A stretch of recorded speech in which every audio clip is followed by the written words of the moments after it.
أما بعد فأعوذ بالله من الشيطان الرجيم بسم الله الرحمن الرحيم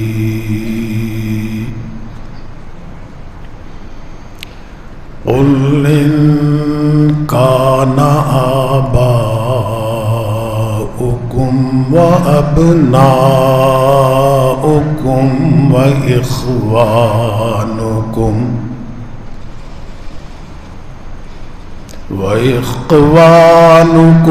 وأزواجكم وعشيرتكم وأموال اقترفتموها وتجارة تخشون كسادها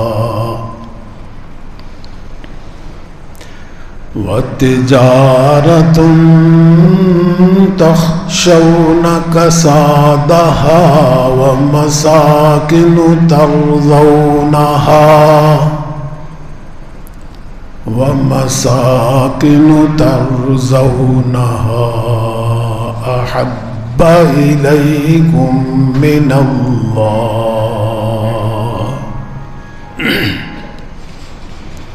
أحب إليكم من الله ورسوله وجهاد في سبيله فتربصوا حتى يأتي الله بأمره والله لا يهدي القوم الفاسقين صدق الله مولانا العظيم وصدق رسوله النبي الكريم ونحن على ذلك من الشاهدين والشاكرين والحمد لله رب العالمين.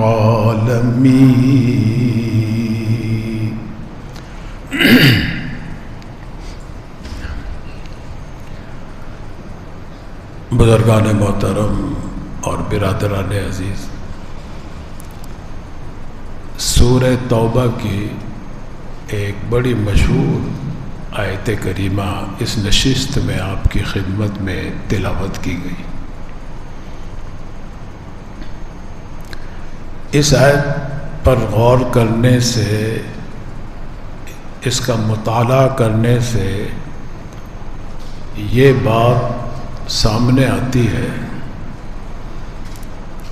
کہ اسلام کا جو دین ہے یہ دین فطرت ہے، اور دین فطرت کا مطلب کیا ہے؟ دین فطرت کا مطلب یہ ہے، مفہوم یہ ہے کہ جتنی بھی اسلامی تعلیمات ہیں، اسلام کے جملہ احکامات ہیں، وہ سب کے سب انسان کی فطرت کے عین مطابق اللہ تعالیٰ نے بنائے. اور فطرت کا لفظ میں اس لیے استعمال کر رہا ہوں کہ جس خالق نے انسان کو پیدا کیا، انسان کی فطرت کو پیدا کیا، اسی خالق نے ہمیں یہ احکامات عطا فرمائے زندگی گزارنے کے. اس لیے کبھی بھی آپ یہ نہ سوچیں کہ اسلام انسان کی فطرت کی مخالفت کرتا ہے، ہرگز نہیں، بلکہ انسان فطرت کی اصلاح ضرور کرتا ہے.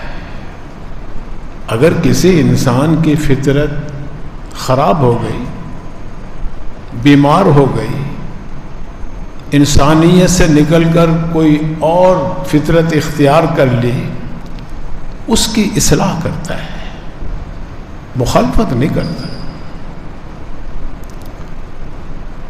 اور صرف اصلاح ہی نہیں کرتا بلکہ انسان کی فطرت کو حسین بھی بناتا ہے، حسن بھی عطا فرماتا ہے۔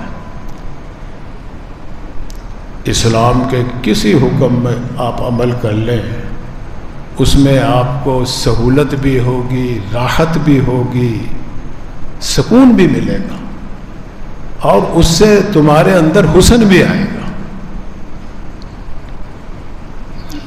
ایک شعر مجھے یاد آ رہا ہے، کسی شاعر نے وہ اپنے محبوب کے لیے کہا، لیکن وہ شعر 100% جو فٹ آتا ہے نا، منطبق ہوتا ہے وہ اسلام کے اوپر۔ کیا کہتا ہے شاعر؟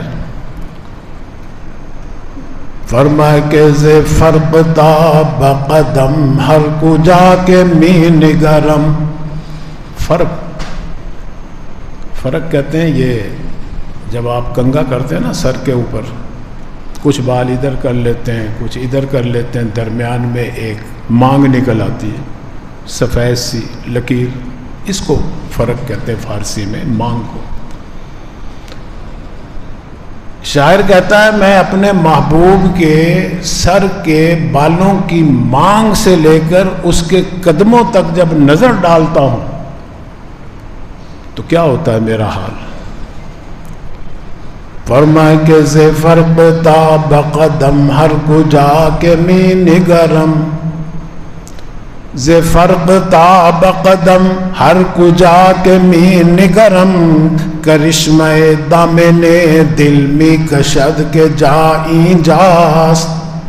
میں اپنے محبوب کے سر کے بالوں سے لے کر پاؤں تک جب نظر ڈالتا ہوں، اس کا جسم کا ہر حصہ میرے دل کو اپنی طرف کھینچتا ہے کہ دیکھو یہ بھی خوبصورت ہے، یہ بھی حسین ہے، یہ بھی حسین ہے، یہ دیکھنے کے لائق ہے، یہ دیکھنے کے لائق۔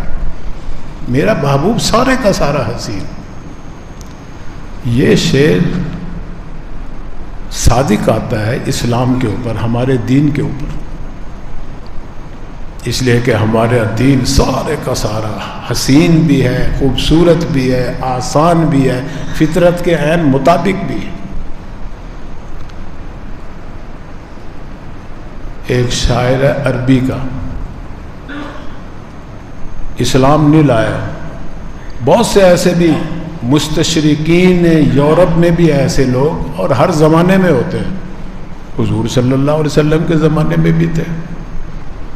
مستشرق اس کو کہتے ہیں جو ہمارے دین اسلام سے نا روشنی حاصل کرتا ہے لیکن اس روشنی سے فائدہ نہیں اٹھاتا، ایمان نہیں لاتا، مسلمان نہیں ہوتا، وہ رہتا وہ عیسائی، یہودی، مجوسی، ہندو، سکھ، جو کچھ اپنے مذہب پہ ہی، لیکن وہ دین اسلام کا مطالعہ کر کر کے اس کی حقانیت اور سچائی اور صداقت کا اعتراف کر لیتا ہے، کبھی نہ کبھی اس کے زبان سے ضرور نکل جاتا ہے۔ حضور صلی اللہ علیہ وسلم کے دور میں بھی ایک شاعر تھا امیہ بن سلم، وہ قسم کھا کر کہتا ہے، قسم کھا کر، کہ اس وقت روئے زمین پر جو بہت سارے دین ہیں، لیکن تمام ادیان کے اندر، تمام دینوں کے اندر، تمام مذاہب کے اندر جو سب سے بہترین دین ہے وہ محمد جو دین پیش کر رہا ہے، یہ سب سے بہترین دین۔ وہ خود اپنی زبان سے کہتا ہے، فرمائے کہ وَلَقَدْ عَلِمْتُ بِأَنَّ دِينَ مُحَمَّدٍ وَلَقَدْ عَلِمْتُ بِأَنَّ دِينَ مُحَمَّدٍ مِّن خَيْرِ أَدْيَانِ الْبَرِيَّةِ دِينًا۔ میں قسم کھا کر کہتا ہوں اس اللہ کی، اس خدا کی جس نے مجھے پیدا کیا، اس وقت روئے زمین پر سب سے بہترین خیر الادیان دین، حضور کا دین۔ جب اس نے یہ شعر کہا تو کسی نے سوال کیا کہ بھی تو جو اتنی تعریف کر رہا ہے، پھر مسلمان کیوں ہو جا تو؟ کیوں نہیں ہوتا مسلمان؟ اسلام کیوں نہیں قبول کرتا؟ اس کا بھی اس نے جواب دیا. کیا جواب دیتا ہے؟ فرمایا کہ وَلَقَدْ عَلِمْتُ بِأَنَّ دِينَ مُحَمَّدٍ وَلَقَدْ عَلِمْتُ بِأَنَّ دِينَ مُحَمَّدٍ مِّنْ خَيْرِ أَدْيَانِ الْبَرِيَّةِ دِينًا لَوْلَا الْمَلَامَةُ أَوْ حِزَارُ مَسَبَّةٍ.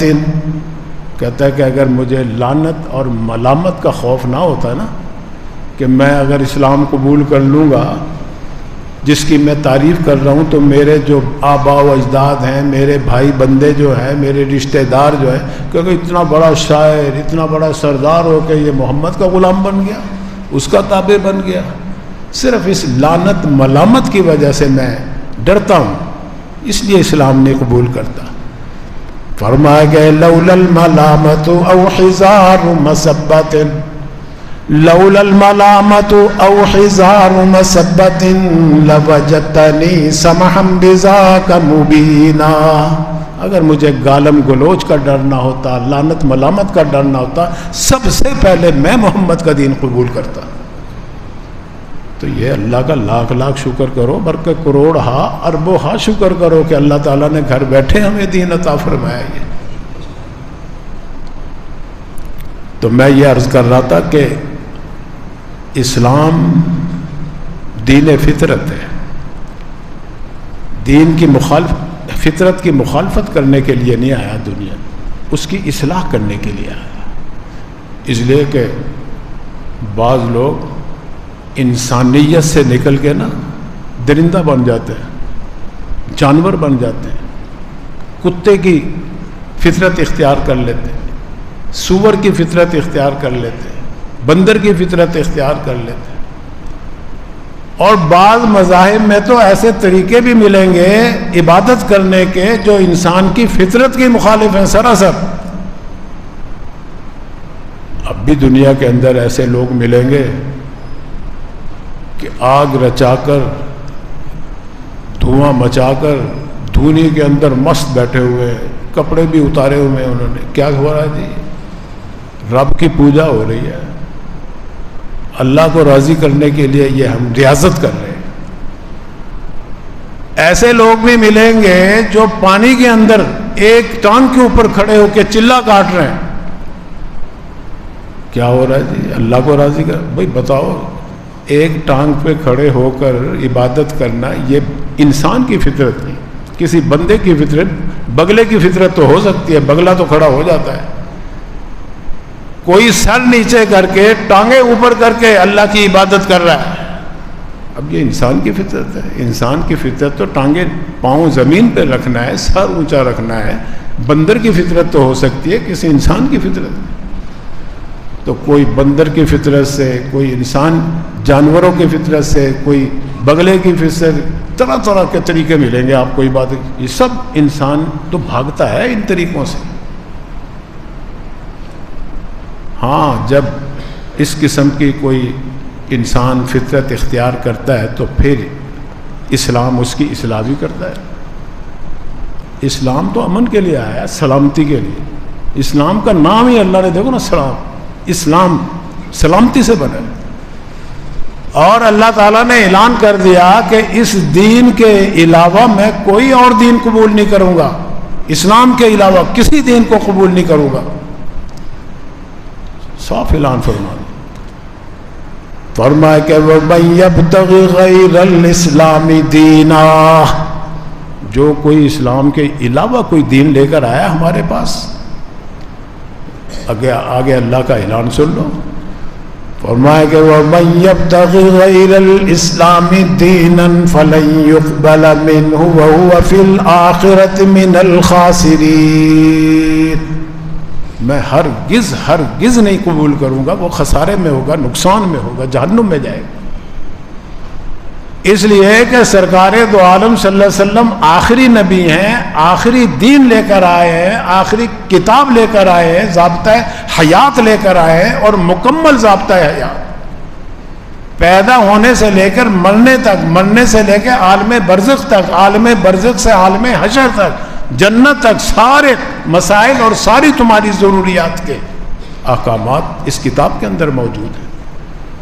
اس لیے اللہ تعالیٰ صاف اعلان فرما رہے ہیں، آخری حجۃ الوداع ہے اور حضور صلی اللہ علیہ وسلم کا جو فرض تھا منصبی پورا ہو گیا، مکمل ہو گیا، اور اب آپ کی روانگی کا وقت آ رہا ہے، رخصت ہونے کا وقت آ رہا ہے، کیونکہ دنیا میں کوئی انسان بھی ہمیشہ کے لیے نہیں آیا، خواہ وہ نبی ہو، خواہ ولی ہو، غوث ہو، کتب ہو، ابدال ہو، آپ ہو، میں ہوں، کوئی سب نے جانا ہے۔ حضور صلی اللہ علیہ وسلم میں بھی آخری حج فرما رہے ہیں، اور حجۃ الوداع کے موقع پر یہ قرآن کریم میں اللہ نے اعلان کر دیا، آج تک وہ موجود ہے اعلان، اور قیامت تک رہے گا موجود۔ کیا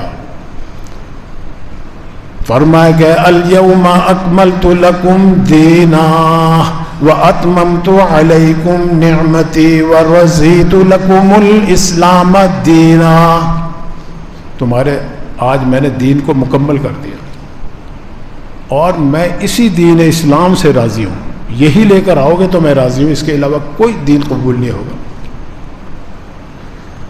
تو میں عرض یہ کر رہا تھا کہ اسلام واحد ایک مذہب ہے، واحد ایک دین ہے، جو دین فطرت ہے، جس کی فطرت سلیمہ ہو نا وہ ضرور اس کو سر آنکھوں پہ رکھتا ہے، قبول کرتا ہے، سلیوٹ مارتا ہے۔